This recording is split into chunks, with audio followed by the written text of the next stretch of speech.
Kate, and I'm back with another one of our greatest hits. This one is from the summer of 2018, and it's perfect for this time of year. My former co-host Anissa and I talk about how to really unplug on vacation and why it's really detrimental to your health if you don't. And if you really must check work on vacation, we also cover the best way to do that. So take a listen and then please take some time off. You deserve it. So we're at the peak of vacation season, and I took a week off for the first time in a long time, and I am really proud to say that I did not check anything work-related until the day before I came back from vacation. That's goals, Kate. That's goals. Is that how you always approach vacation? You know, for the most part, I'm not always the best at taking a large chunk of time off at once. Usually I'll take like a long weekend, but which is a problem, in fact, that a lot of Americans have. According to a report by Project Time Off, in 2017, 52% of Americans had unused vacation time at the end of last year. That's a lot of people. It's more than half. Just didn't take vacation. But I'm pretty good at being unplugged, at least, when I'm out of the office. How about you? I mean, for me, I would say it depends. My most recent week off, I deliberately chose a physical activity and nature-centric vacation, and I felt like you're kind of forced to unplug when you're in the middle of the woods. Didn't you run a half marathon on your vacation? I did. I might have also done that because I realized that's also a great way to unplug. Yeah, you can't check work email while you're running a half marathon. Yeah. And, you know, there's something about running and stress that kind of makes you see things in a very, very rational way. And then we kind of went hiking for the rest of the time. So I feel like it's a lot easier to unplug because you're kind of almost forced to do it. And just when you're surrounded by trees and you feel really small, you don't really feel like checking your work email because you realize that it's like really insignificant.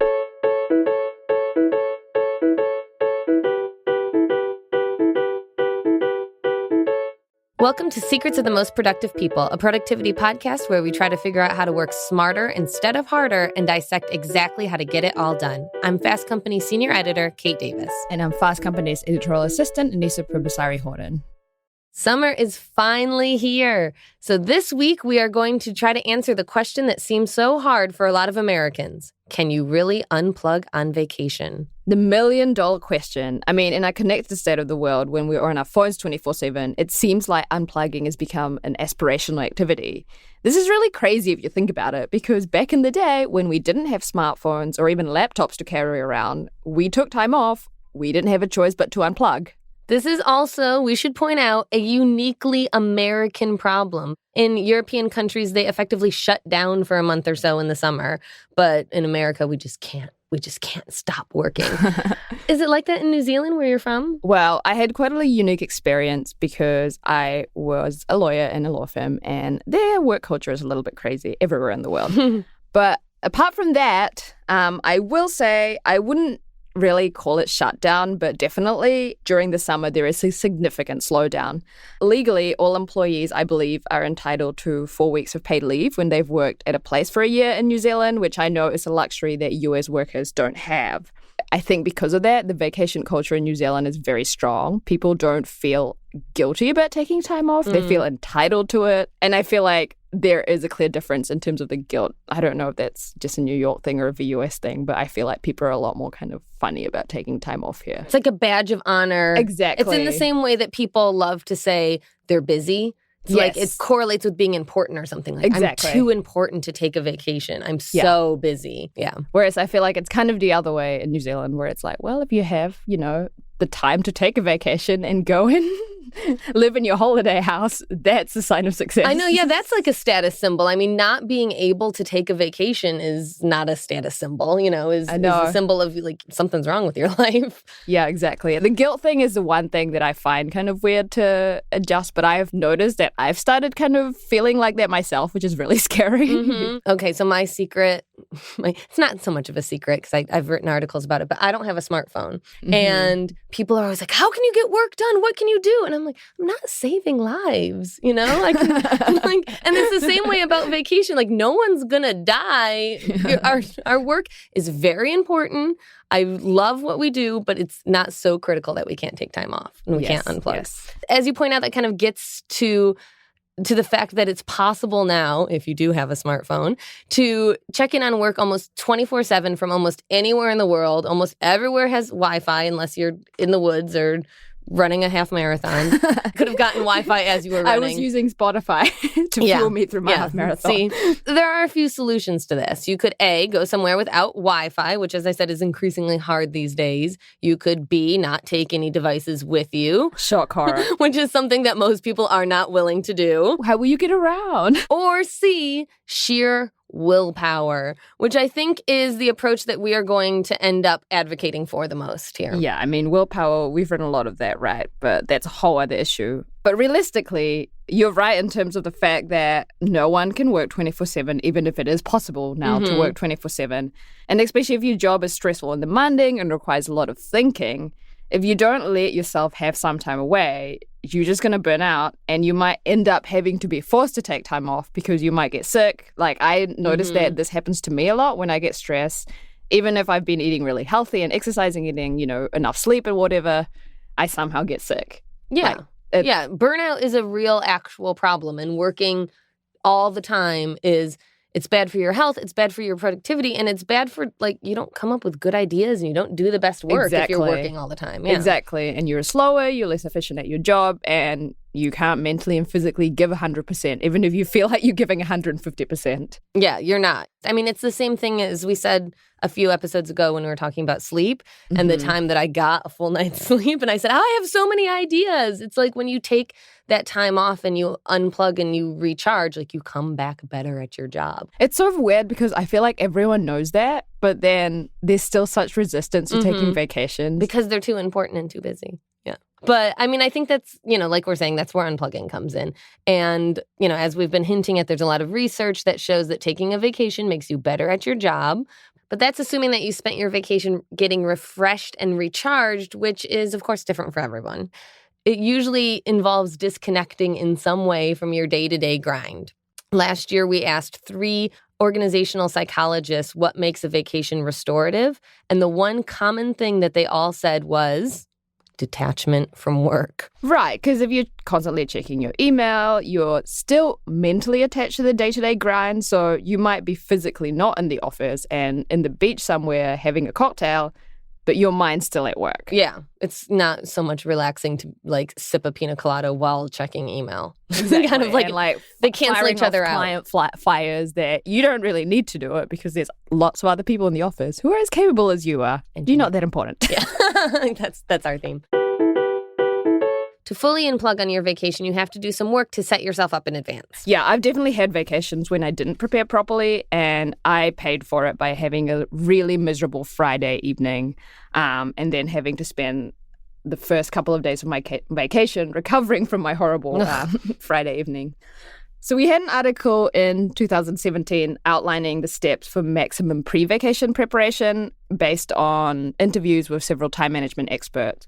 So the first thing they said is to give your colleagues and clients advance notice. So rather than waiting until your first day of vacation to set up an out-of-office signature, you should include it in your email signature 2 or 3 weeks. So you can let them know, hey, just letting you know that in a couple of weeks, I'll be out of office from this day to this day.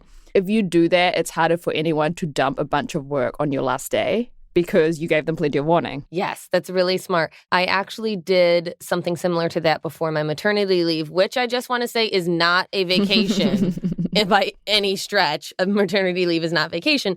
But I was going to be out of the office for several months. And so I couldn't just be like, well, baby's here, out of the office. I had to do a lot of advanced planning. So I really managed people's expectations. Clearly, I'm going to be gone. I am not going to be checking email. I think that's an important thing you have to put in your out of office now. Yeah. Because if you just say, I'm out of the office, people assume that you might be checking email still. I know. I still get so many emails being like, hey. I am out of the office. I am not checking email. Really manage the expectations. If it's regarding this, contact this person, that sort of thing. I have another little trick, which is, I almost don't want to say it. I lie sometimes about the day I'm returning. So if you're coming back on a Monday, you could say you're coming back on a Tuesday. So that way you have people were still going to email you anyways, but that way you have the Monday to like help yourself recover. Yeah. But I never do that. So my out of offices are totally true.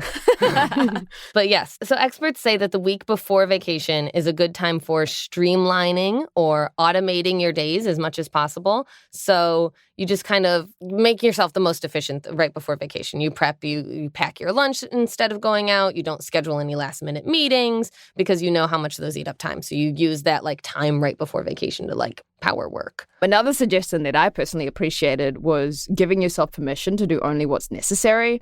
Because often we think that something is urgent and it really needs to be done right then and there.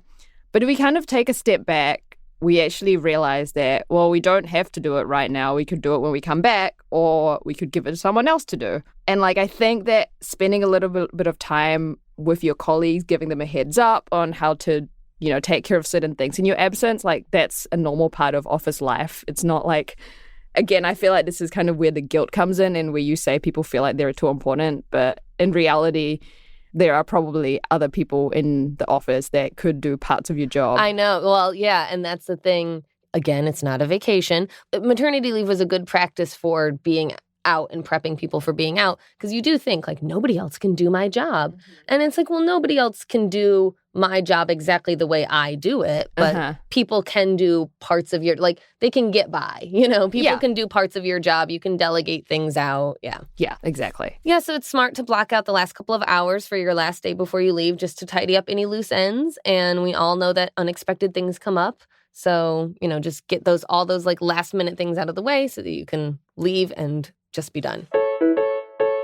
So we know the benefits of unplugging and how we can set ourselves up so that we're not scrambling and tearing our hair out. But how can we deal with all the work that piles up when we come back? And what if we just can't unplug on vacation and we need to work? So we decided to turn to an expert to answer those questions. Julie Morgenstern is an organizing and productivity consultant and is the author of several time management books, such as Time Management from the Inside Out and Never Check Email in the Morning.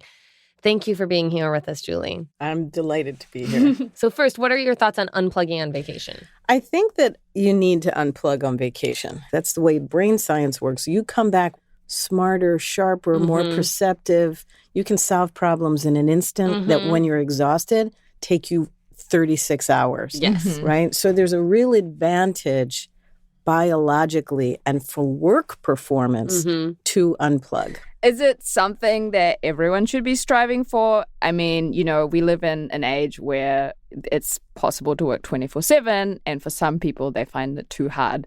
Like, do you think that it's possible to do that in the digital age? It depends on your job, and it depends on your team. And sometimes it depends on really, where you're going in the world. Sometimes if you're actually completely in the wrong time zone, it's almost forced upon you. Yeah. I've had many clients who actually were in that situation that otherwise never would have unplugged, but because they were in a 12-hour time zone difference, they're like, oh my gosh, and it all was okay. Or somewhere without Wi-Fi. Yeah, exactly. So some of this is really in our own heads, right? It's like if we can, we feel we should. If we can't, all of a sudden we get the benefit. We're like, we couldn't. So it wasn't that we were being irresponsible. We just couldn't. We've all heard these things before, right? Like we hear that vacation is good for you and that it's good for your productivity. And we know like it's one of those things we should do. But then we talked about too how Americans, like 52% of Americans don't use all their vacation time. Like Americans are really bad at taking vacation to begin with. And then when we do take vacation, a lot of us work on vacation. I guess, so now that we know the benefits, how do we actually do it? How do we actually make ourselves unplug on vacation if we are somewhere with Wi-Fi in the right time zone? Where those temptations to check in aren't there. So I want to go up one notch because I think you're making a really important observation. What keeps us from taking that vacation time? Some of it's our own importance, but some of it is just really a satisfaction of getting things done. When you're building your career and you're trying to establish yourself with clients or your boss or your team, it's a very transactional work. I get this to-do done and I get credit. I do this and I get credit. And it's very satisfying to check things off a list and feel Like and it's true, you're building your career, right? So you need to have a mindset shift to recognize that your value at work is not just your accessibility. It's your brain power. It's your ability to solve problems. It's your ability to think and innovate. And in order to cultivate that innovative, creative, problem-solving, unique mind of yours, you need this continuum between work, which is expenditure of all that brain power, and recharge. Like you're a cell phone that has to go recharge. I think, and we talked about it, the kind of uniquely American mindset that it's like, it's lazy to take a vacation or something. Yeah. And so the way that we can maybe coax more Americans to take vacations, be like, oh no, it's for work. Exactly. Like you're helping do your job better if you do this, you know. Yeah. It's true. And I know that's a little bit of a sad statement that we have to justify vacation. Like, you can't just by say saying because it's not it feels for you. good. It's for your company. Yeah. Another analogy I can think of is athletes. You know, they can't train every day. They have to recover, and they take recovery very seriously. Exactly. That's kind of what right. I tried to do when I feel guilty. It's like, I'm not going to be useful to anyone if my brain is foggy the next morning. I mean, right. not to pat myself on the back, but I've never felt guilty while drinking a pina colada by a pool. There you go. So you have to feel good about it. I think the athlete Anissa is a perfect analogy, and that's true. We're a human machine, right? And we have to recover seriously. And then you want to do it in a really responsible way so that people at your company are not left high and dry. And for you, you're not coming back to like a giant pileup. Yes. Because then vacation hardly feels worth the time off. So how do you do it responsibly? I think one thing is you want to think about the timing, right? When are you going to do it and try to cycle it? Most people do have to sort of check but if you're running your own company. Yeah. You have some sort of calendar of, so everyone's not taking the same week off. Exactly. Yeah. 2, I think you want to start really preparing for your vacation probably at least 3 weeks in advance. For a week vacation or for a... I would say even for a week vacation. Okay. Absolutely. You know, and you're thinking about your workload and getting things done before you go, which, by the way, that's another benefit of vacation for work. You get your to-dos done that have been sitting around for months. You're like, I'm not going to get on that plane until this is done and this is done and this is done. So it actually gets more work done. Perfectionism disappears, right? Procrastination gone. Any ridiculous interruptions or meetings, you're like, nope, sorry, that wasn't our topic. We got to stay focused. I got a pina colada to get to. Exactly. People, stay on the agenda. But it really gets the work done. So I think everyone should go on vacation at least twice a year to make sure they clear their desks and their That's pile smart. up. Yeah. It's really true. That's another good mental shift. It's like, I need to get my, all my work done, so I have to take a vacation next month. Yeah. Exactly. And then so you get those things done. What do you need to get done? And then you need to think about what is going to come in while you're out and what can be covered by somebody else. And you start chopping that down and getting as much off your plate as you can. You may get to 10 or 15% that, you know what, if this happens while I'm gone, I really am the only one who can solve that problem.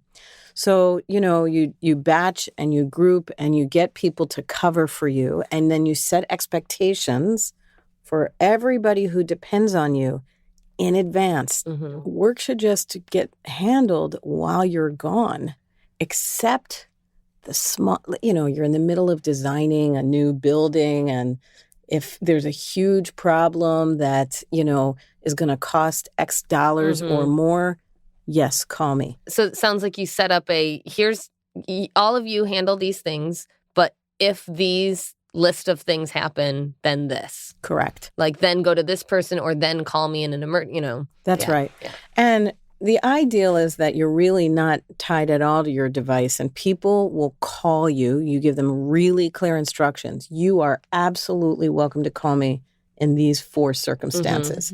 And I want you to. I was just going to say, I heard this great advice years ago that somebody said they put in their out of office, if it's urgent, call my mom. Yes. Here's her phone number. Because they said, like, that really makes people stop and think, how urgent is it? But, it was that like, oh, I'm not going to call somebody's mother. Okay, I guess I can figure this out for myself. Or at least I'll try and figure it out for myself and find the solutions first before I just go and interrupt their vacation. Yeah. And I would pile on to that. Your out of office message is, I am out of the office. I will be returning at this date. There's a few different things, which means either I'm going to be checking email very sporadically or I'm off email. Please contact so-and-so. And if it is an emergency that cannot wait here, call me. If you need to reach me, contact, if you're lucky enough to have an assistant or a colleague, say, contact so-and-so who will find me wherever I am in the world, and that just, it really makes people stop and think. If people are reliant on email, they're very lazy. Yeah. But if they have to make a phone call, they think 3 times before they do that. Yeah. We've written and interviewed experts who say that, unplugging is like a great thing to do, but not everyone can necessarily do it. Like there are some people who argue that, some people love their job and it's actually restorative for them to do a little bit of work on vacation. Because they feel stressed because they feel stressed. So I'm curious, what are your thoughts on that and how can an individual know whether that's restorative for them or completely unplugging is the better way to go? Yeah, it's a good question. And there's some validity to that if your work fuels you and it just energizes you and it's going to stress you more out for all these projects to pile up and stall while you're away and you enjoy them, then I think working a little bit, checking in, as long as it is contained to a particular time in the day. Okay, so you have a vacation and you say 10 a.m. for half an hour, I'm going to check my email and then never again the rest of the day. Exactly. Yeah. And then you have an hour or so to touch base and then you go out. So compartmentalizing it really makes a difference.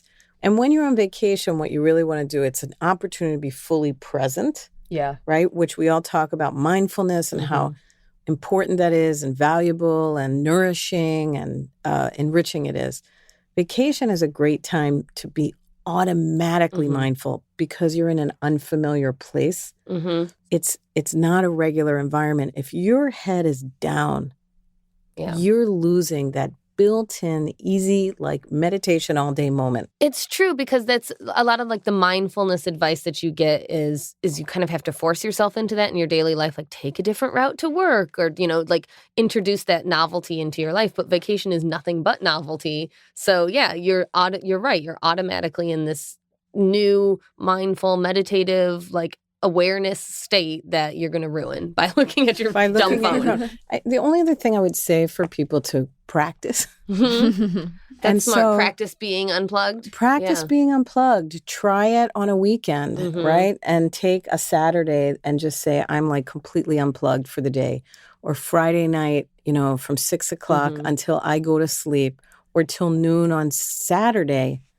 And just you have to build up your tolerance and the experience. And then when you realize, wow, this is great, it becomes sort of self-perpetuating, much easier over time. Yeah. Figure out what things you can do to amuse yourself that aren't looking at your phone too. Then you have those in your mind because I think a lot of people check their phone as a reflex and for entertainment as well as work. And so if you can figure out what those other things are, come up with a list. And, every time you find yourself going to the phone, just like ask yourself, like, is this the highest and best use of my time right now?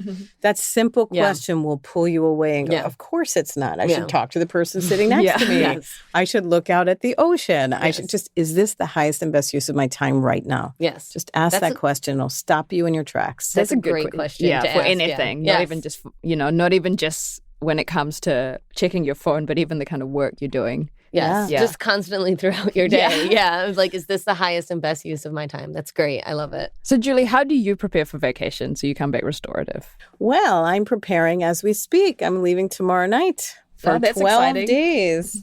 Probably started 6 weeks ago in my head. I run a company, my own company, and I just set deadlines for the big projects. What's got to be done so that I can be at ease when I am on vacation. We had rebranded. I have a book coming out in September. We had all these marketing plans to get done. So I set a bunch of deadlines, what must be done that will put me at ease. And then for the day-to-day stuff that's coming, I just have allocated what is my assistant going to cover, what is my marketing person going to cover, and I just delegated it. And I may check in, but I want my team to feel they do have access to me at one point every day. Well, I'm glad to hear that you're living what you preach. Yeah. I do try. Well, thank you so much for coming. I think this has been really helpful. There's a lot of good tips that I'm going to take from this, especially is this the highest and best use of my time? I'm going to be chanting that to myself all the time. I think we should have that as a poster in our desk. Yes. And that's just a good productivity tip in general. Yes. Great. Thank you. Thank you so much. Well, it was really good to hear that a lot of the ideas that we have about unplugging and why we need to unplug and how to get back on track when we come back from vacation, we're kind of on the right track already. We are on the right track. And it's also good to hear that if you do check your email or do work once a day, that's okay as well, that you just need to be contained about it. Yes, we're all validated. We're all validated. And that's it for this week's episode of Secrets of the Most Productive People. Do you unplug on vacation? Do you even take a vacation? Let us know with the hashtag #FCMostProductive. And we hope whatever you do, you find a way to make your summer vacation restorative. Next episode, we'll be talking about the truths and myths of multitasking. It's not one you'll want to miss. And for more information on how you can work smarter, not harder, sign up for our productivity newsletter, Work Smart, which comes out on Sunday evenings. Sign-up links are available in the show notes below. Fast Company's handles are also available on the show notes below. Don't forget to listen to our other podcast, Creative Conversation, with Casey Afine. Secrets of the Most Productive People is produced by Shannon Berner. Thank you, everyone. Bye. Thanks. Bye.